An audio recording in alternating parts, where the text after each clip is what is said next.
अबे यार, तेरी कितनी बीवियां हैं? मेरी 6 बीवियां हैं। फिर तो बस संडे को आराम मिलता होगा तुझे। मजदूर के जीवन में आराम कहाँ, संडे को साली आ जाती है।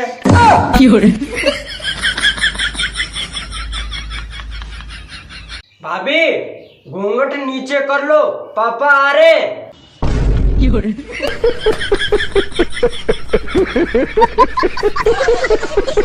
वो खा रहे। आजकल की लड़कियां धोखेबाज और गद्दार होती है। तो गणगड़िया प्यार कर लो ने, वो तो वफादार हो उसे।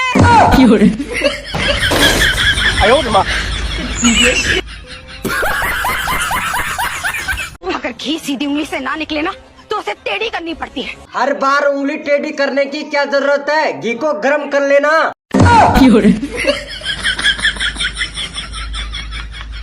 बेटा चलो बताओ, आधी छींक आए तो उसका मतलब क्या होता है? मैडम जी, आधी छींक का मतलब होता है कि तुम्हारी याद तो आई लेकिन उसने सोचा भाड़ में जाओ।